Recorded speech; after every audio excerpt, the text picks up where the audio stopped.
सरकार को hand hold करना पड़ेगा और दो तीन दोस्तों के अलावा, अडानी और अंबानी के अलावा दूसरे से दोस्ती करनी पड़ेगी। Deleted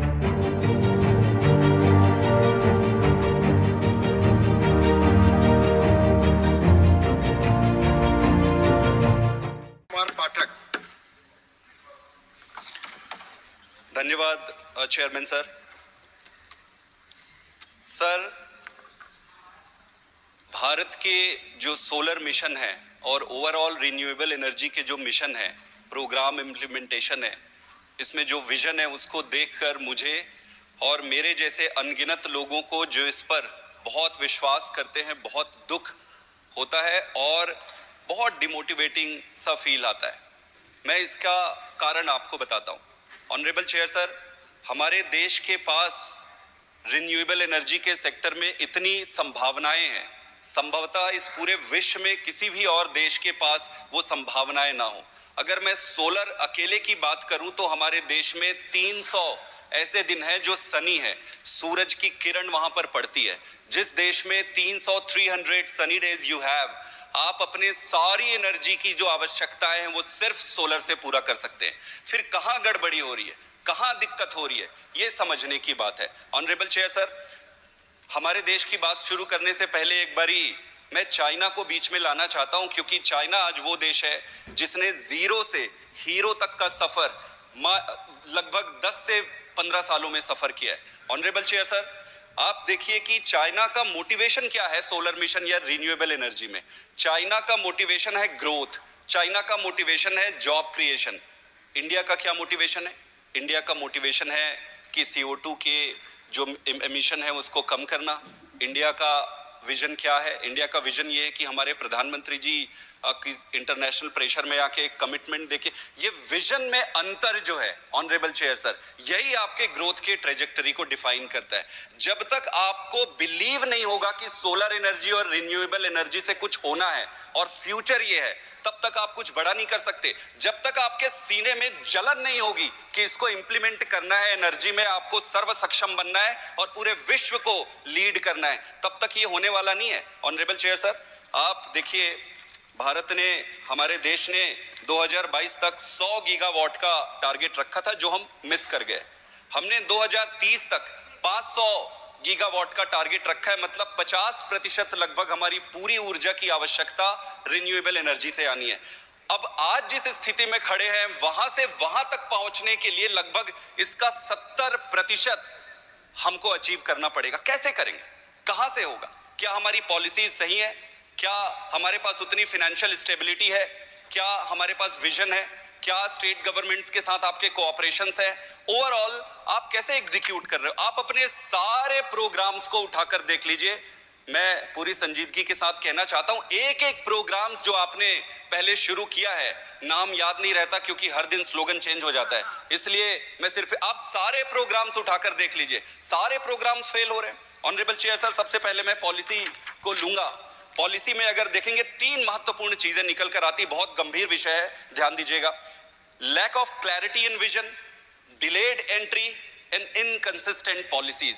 lack of clarity in vision, जैसा मैंने पहले बताया कि अगर आपका विजन सिर्फ CO2 इमिशन कम करना है, तब तो हम कभी नहीं कर सकते, वो जस्ट टाइम पास होते रहेगा, चलते रहेगा। अगर तो आपका विजन है कि पूरी दुनिया को लीड करना है, अगर तो आपका विजन है कि हम फॉसिल फ्यूल से डिपेंडेंसी खत्म करना है, तब आप जाकर कुछ कर सकते हो। हमें यही नहीं पता है कि हमको फोकस किस पे करना है। क्या आप मैन्युफैक्चरिंग पे फोकस करना चाहते हो या आप इंस्टॉलेशन पे फोकस करना चाहते हो? आपको अगर फोकस पता होगा तब वहां आप सब्सिडी डालोगे। क्या आपको सब्सिडी मैन्युफैक्चरिंग में डालना है, क्या आपको सब्सिडी इंस्टॉलेशन पे डालना है? आपको पता ही नहीं है।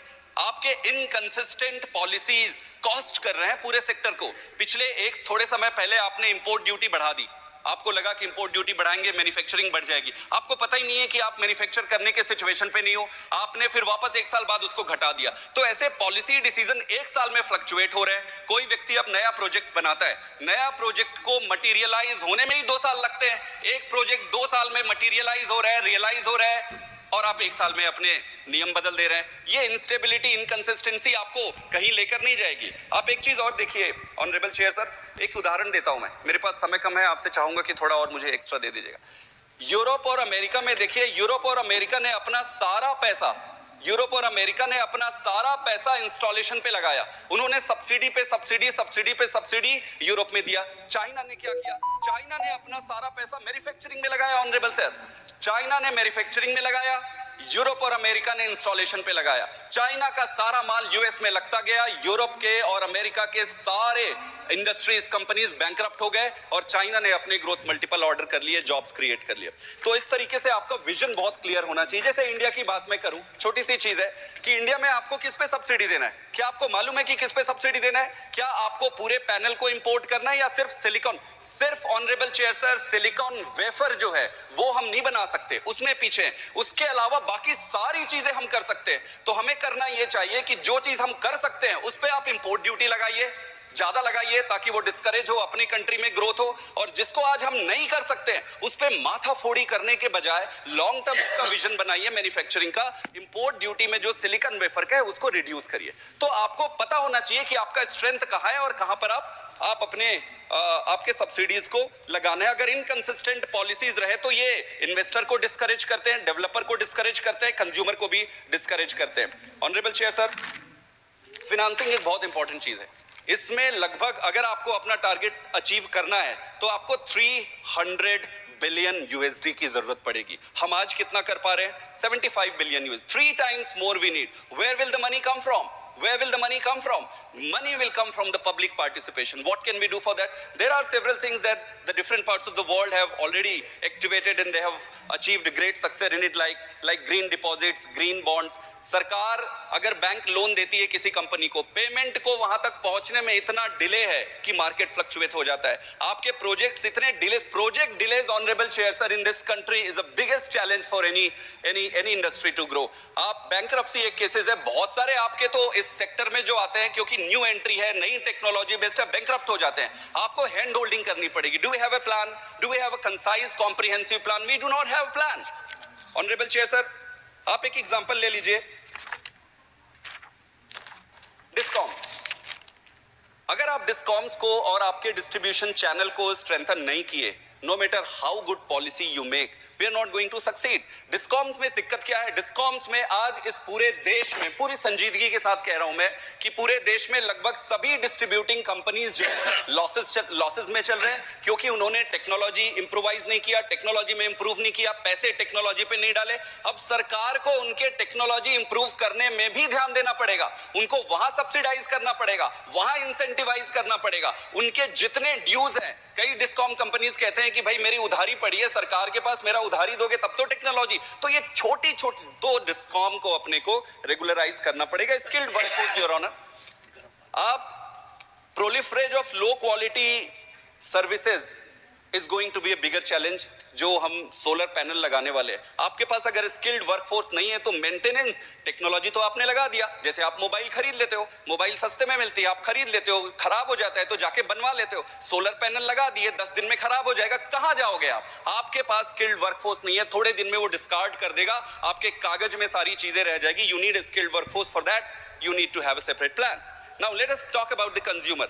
आप कहते हो कि आप 8 रुपए में कंज्यूमर को 8 रुपए में खरीदना पड़ता है बिजली और 2.5 रुपए में आप उसको कहते हो कि आप ये बेचो। ये कैसे पॉसिबल है? ये पॉसिबल नहीं। आपको सर्वे करना पड़ेगा, कंज्यूमर से पूछना पड़ेगा कि भाई आपको क्या चाहिए, आपने क्यों डिसकंटिन्यू किया और मैं कैसे हेल्प कर सकता हूं। You should have a continuous survey mechanism so that you have a real time feedback on this. Allied industries honourable chair sir, जब तक आप बैटरी पे पैसा नहीं लगाओगे, आज मैं कह रहा हूं 10 साल बाद आप डिबेट करोगे। आज आप सोलर पे पैसा डाल रहे हो, विंड पे पैसा डाल रहे हो, जब तक आप बैटरी पे पैसा नहीं डालोगे, बैटरी पे एडवांसमेंट नहीं लाओगे, तब तक आपका solar industry, renewable energy grow नहीं करेगा। बैटरी के लिए आपको लिथियम चाहिए, लिथियम आपको डिग आउट करना पड़ेगा, उसके लिए R&D करने पड़ेंगे, रिसर्च करने पड़ेंगे। मेरे कहने का मतलब ये है कि बहुत सारे इंडस्ट्रीज एक साथ मिलकर एक ग्रुप को आगे बढ़ाते हैं। तो क्या आपने कभी बैटरी वाला जो सेगमेंट है उसको रिन्यूएबल एनर्जी से मैच किया है? क्या डिस्कॉम के जो इश्यूज है इसको इससे मैच किया है? इस सारी चीजों को होलिस्टिक व्यू में summarise, I just summarise in one thing. कई सारी पॉलिसीज देश में, जैसे आप लीजिए हमारे देश में लगभग 90 प्लेयर हैं, 90 प्लेयर्स हैं, सिर्फ 90 प्लेयर्स। और अमेरिका में, सॉरी चाइना में लगभग 2000 बिगर प्लेयर हैं जो कि मैन्युफैक्चरिंग में काम करते हैं। तो आप ले लीजिए 5-10 प्लेयर एक तरफ बड़े इंडिया में और दूसरी तरफ 2000 प्लेयर चाइना में। आपको हैंड होल्डिंग करना पड़ेगा। हमारे देश में अनफॉर्चुनेटली 2-3 प्लेयर है, जैसे आप लेंगे कि अडानी जो कंपनी है उसने 50 to 70 बिलियन डॉलर गुजरात में इन्वेस्ट किया है।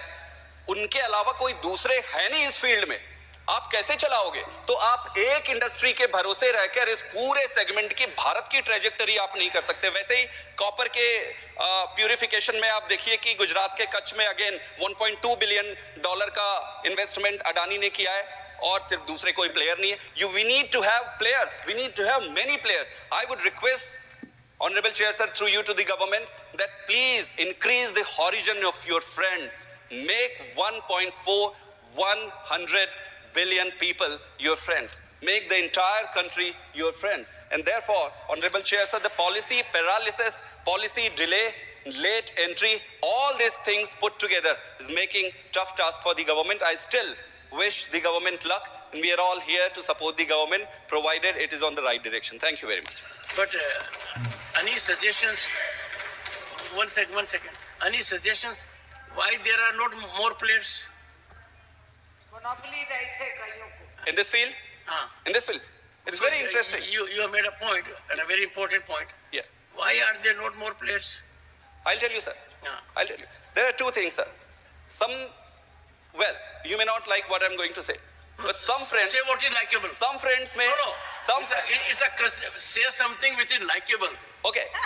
Or alternatively, what you can do. मेरे हिसाब से. What you can do is have a small note. We'll discuss. No, मैं ये कह रहा हूँ, sir. I'll tell you why. Why? Because our country has Competition Commission Act. Now the act is very categorical, and that act does not create an ecosystem that is monopolistic. Now, when such an important point is being made, it's important. Someone who is doing something to be appreciated, and if there are impediments where others are not making an entry, on that you give me a small paper. मैं sir 1 minute में बिना नाम लिए, बिना किसी को offend किए आपको मैं बिना ऑफेंड किए एक उत्तर देता हूँ। सर जैसे हमने अभी इंपोर्ट और कस्टम ड्यूटी में जो बड़े मशीन्स होते हैं सोलर पैनल मैन्युफैक्चरिंग में, उसको एब्सोल्युटली जीरो कर दिया। अब आप बताइए सर, आज के डेट में इस देश में कितनी ऐसी कंपनियां हैं जो उन मशीनों को यूज करेगी? Hardly one. So there is only one company which is going to use these big machines, and thousands of crores is going to make it on this.